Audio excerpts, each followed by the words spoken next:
Hey guys, as you can see, my old man beard is coming in well, but what I would like to do in this video is talk about Ravencoin. This is a project which I'm sure you're all familiar with.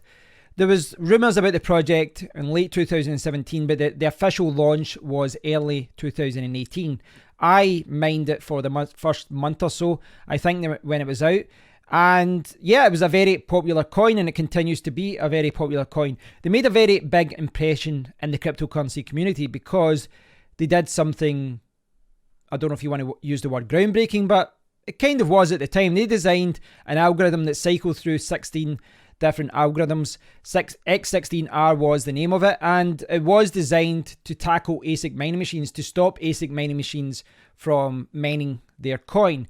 And it was inspirational. There was a lot of other coins that were inspired by that and changed what they were doing, and there was a lot of other coins that simply adopted the X16R algorithm, and that algorithm has been tweaked, X16S, and a lot of other things as well. Now, there's been a lot of discussions about Ravencoin in the SafeCoin community the last few weeks because they've got a thing now where you can mine Ravencoin on Minemore through the Minemore pool, and you will earn Ravencoin just like anything else, but you also earn SafeCoin.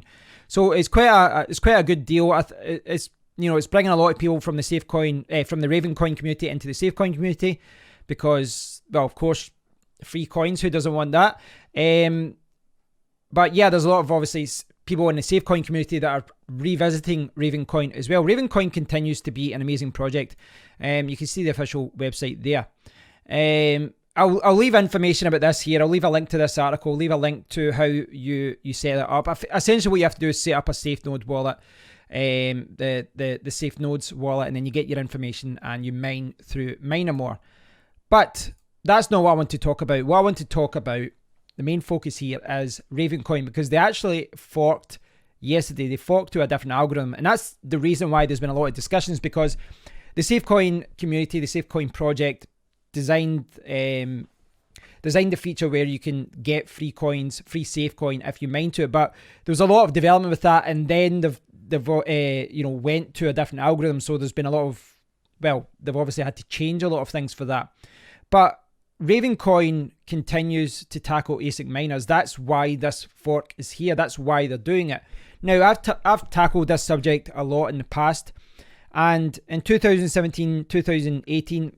Certainly the first half of 2018, we saw a lot of projects saying we are ASIC resistant. We are resistant to ASIC miners. We are resistant. We cannot be mined by ASIC miners. It's impossible. It's impossible. But time has told us that it isn't impossible. Given any amount of time, given enough incentive, ASIC mining companies can design ASIC miners that can mine any coin. That has been proven time and again. And it's the same with FPGAs and, even to a lesser extent, NiceHash and different things as well. So that is something that we have seen. And we saw a lot of white papers saying we are ASIC resistant. It's impossible to mine us. But time has told us that that simply isn't the case.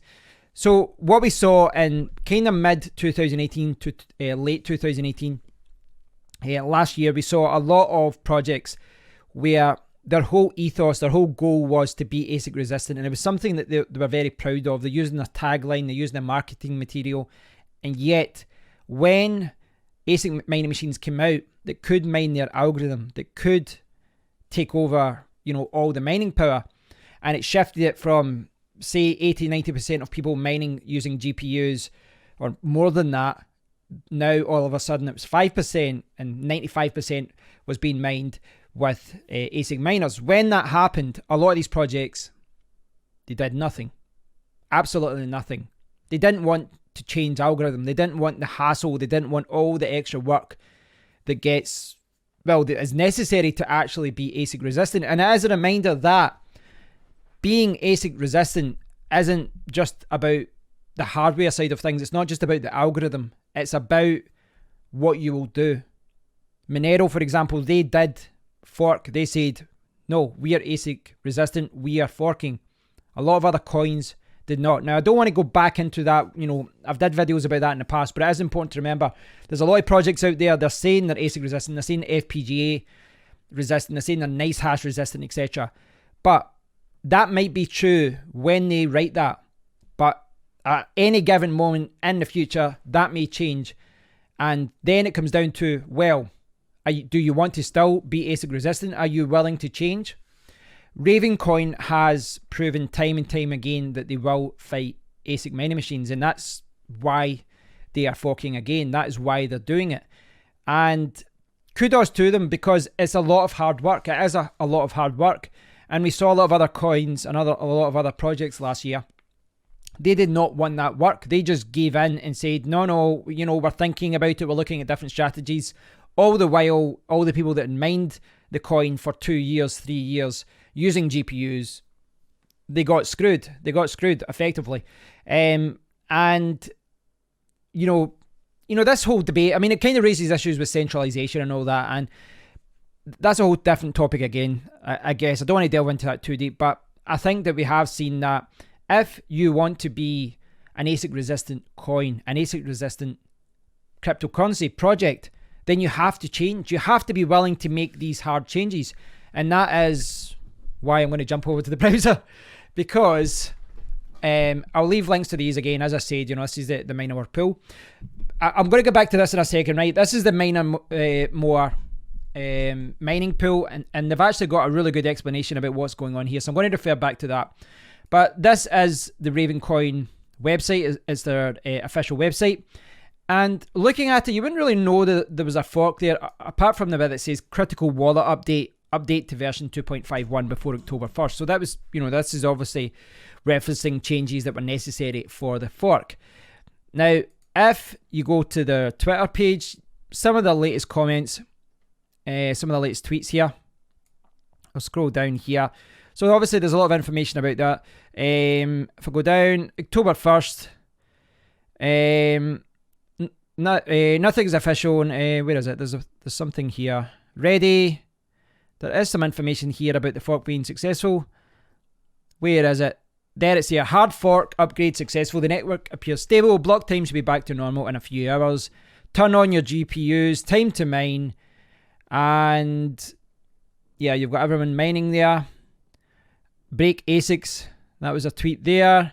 And here, your Ravencoin network is more decentralized than it was last week. The community rallied to support volunteer developers who created a hard fork to upgrade some features, improve some security features, and to change the algo to break ASICs. There is no ASIC-proof algo. Yeah, like I was saying. But there are a lot of Ravens. The new algo is not a perfect solution, but this upgrade is in line with the goals of the project and its white paper to be as decentralized and distributed as possible. Why no ASICs? It's a choice of whether you want your network controlled by 8 folks in a giant commercial mining farm with custom hardware, or controlled by an army of individuals and small miners using their own computers. So yeah, they're posting a lot about this, about the hard fork and all that. And again, I don't want to delve too deep into that, but obviously the issue and the whole discussion about decentralization and all that is kind of tied together with the whole ASIC mining thing. I kind of went back and forth with my opinion on that a lot of times, as far as, does GPU always mean decentralized? Because, there was a time when that meant not decentralization when you're talking about CPU mining, etc. But I think we've seen that, generally speaking, ASIC miners, I'm not going to say do more harm than good, but certainly they limit the number of people that can actually get involved in a project, that can actually mine a coin. They really do limit how many people can actually mine, because they require someone to go out and spend $1,000 or $2,000 on equipment that only lasts 3 or 6 months and then becomes a brick. So what they are doing is trying to make it so that people with GPUs can continue to mine through them. Now, of course, you do get people that buy hundreds of GPUs. I was one of those people at one point. But yeah, I think their goal is to be respected. I've got a lot of admiration for the fact that they're continuing to fight the fight that they started, well, at the very start of the project. If I jump back here, I will talk more about the project here, about the fork, sorry. Ravencoin changes algorithms at 4 o'clock UTC on October 1st. An updated version, X16R called X16R version 2. Now, I'll turn my webcam off here. I'll turn it off just now so that you can see this. The intention of the algorithm change is to attempt to prevent continued ASIC mining on the Ravencoin network and to discourage future ASIC development of Ravencoin's mining algorithm. So, yeah, they're changing it because they had a lot of ASIC miners. That's really the reason why they're having to take such severe steps. You can see here on July 14th, the user Standard Error posted a detailed analysis presenting proof of centralization of HashPower on the Ravencoin network. So, yeah, there's obviously been people who have been looking at HashPower, looking at where it has been, where the power has been coming from, and it's been clear that the HashPower has been coming from just a few key areas. So, let's get more information down here. Okay, so here's some information about it. I'll leave a link to this. Again, you can read this in full if you want. The original X16R algorithm is a chain of 16 different hashing algorithms. As miners hash different nonces looking for the next block hash, they actually run each nonce through 16 different randomly 16 selected algorithms. Sorry, I'm talking like an idiot.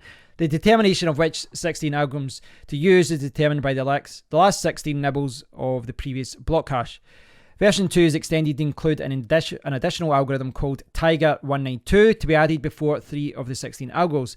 This means that almost all blocks will contain Tiger 192, which is an algo that is not currently present in X16R. This means that for a future ASIC to support X16R version 2, it would need to add in Tiger 192 to the mix in several places.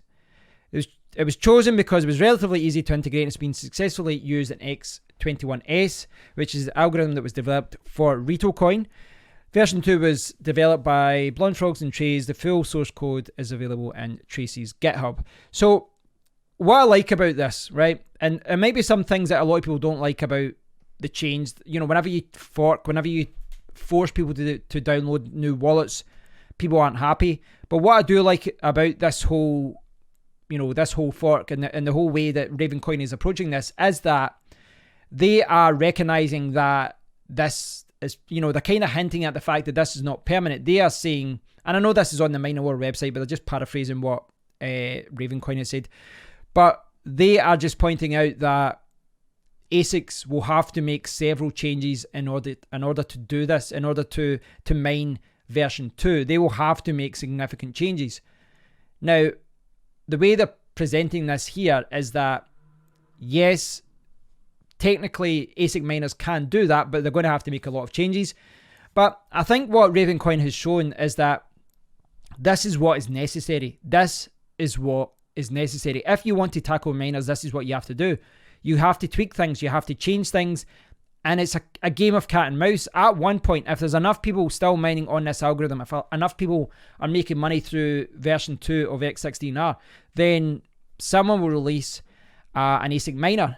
And the task then becomes, okay, what do we do now? What do we change to now? Now, they do point out somewhere around here about FPGAs, which for the life of me I can't find right now. Yeah. So they note that the FPGAs are not being blocked. Oh, it was right below me. My God, what's wrong with me today? There's a big section that says, what about FPGAs? I don't know why I couldn't see that. I don't know why. But anyway, what about FPGAs? And they say that has always seemed to hold the position that FPGAs are not a threat to the Ravencoin network, made the decision to support their presence on the network. Most of the FPGAs mine more and are friendly and helpful collaborators in the Ravencoin community. They do not have a substantial advantage over GPUs, and we believe that their presence on the network does not harm our desire for a decentralized network that GPUs can profitably mine. So FPGAs are still being supported by the community. But again, it goes back to what they are saying as far as being decentralized. They've looked at the data, they've looked at the hash power, and they've said, okay, ASIC miners are killing us here. There's only a few people that are controlling this, and long-term serving community members cannot mine, the coin now. They can't mine now. Whereas, you've got FPGAs, a little bit more distributed and all that. And FPGAs are certainly very, very powerful. That's what they're designed to do. It's not like a regular GPU that's designed to do gaming and video and, can also do mining. FPGAs are completely dedicated to doing one thing and one thing very well. So they're their actual performance from a cryptocurrency mining point of view is, it's fantastic. And there is an argument that, well, what's the difference between FPGAs and ASIC mining if you're talking about getting an unfair advantage? Again, different discussion, different day. But I think what Ravencoin are doing there should be commended. They're playing this frustratingly annoying game of cat and mouse with the ASIC miners, but what they're trying to do is make sure that their project is not too centralized. They're trying to keep it decentralized. They're trying to allow everyone who wants to take part in the project to take part. Now, I know there's a lot of other projects doing the same and they continue to do this, but I'm not going to say they're the first coin to do an ASIC mining, an anti-ASIC mining algorithm or project. That's certainly not the case. There were other projects that were trying to do that as well, but they have certainly been one of the most influential, and they continue to do it. And one thing is clear, is that if you are involved in a cryptocurrency project, if there's anyone watching this involved in a project and they're going through this, it's to be commended that you are trying to fight ASIC miners, but it's clear that it isn't easy to do so. Even just changing algorithm is an absolute headache. It's an absolute headache. It's not just, the marketing side of things, trying to advise everyone you have to change or you won't make any money, or telling people, you have to change your wallets, which people never want to do. It's time, people are busy, but it's everything. It's everything that goes along with it. The frustration, the people fighting against, saying, I don't want to change, I don't want to change. It's all the coding that goes on in the background as well. So I'll leave links to all of this, guys. You can read more into it. There's a lot of information in the Ravencoin Discord as well. But it is clear that Ravencoin are continuing to do what they set out to do. And for me, that is the biggest thing here, because every single project out there, every single cryptocurrency project, they are going to experience setbacks. They are going to. It is not a smooth ride to the top. It's ups and it's ups and downs. Look at look at the price of any coin, and you can see that there's a lot of ups and downs. But sometimes people only talk about I guess they pat each other in the back and say, oh, we've did this and we did this. And I've been guilty of only talking about good news. This is one of those things where if you are actually mining Ravencoin, it's annoying that you have to make all these changes, but it's good news. It is good news. And to go back to what I was saying, yeah, Ravencoin are continuing to do what they set out to do from day one. They said, we are fighting ASIC miners. 2 years later, nearly 2 years later, they're still doing it. And it's sad to say this, but that is very rare. The amount of scam coins out there, the amount of projects that just get abandoned because people don't want to work for it. And then we've got projects like this, which are tackling that issue, and they are still doing what they set out to do. So yeah, read more about it, guys. I'd love to hear your thoughts on this. I'll leave information about the SafeCoin, your collaboration with it, as far as if you mine Ravencoin, you can also get SafeCoin with safe nodes and the match protocol, etc. Read more about that. That's pretty fascinating. But I'll leave a link to all these pages as well. Read about it. Let me know what you think about it. But it's interesting that this fight does continue, and yeah, the whole issue of decentralization and centralization and too many people controlling the funds, it's always going to be a core topic in cryptocurrency. So I don't think that's going away. But thanks for watching, guys. I do appreciate your continued support. Thanks for all the comments in the last video as well. And I'll speak to you all very soon. Thanks for watching.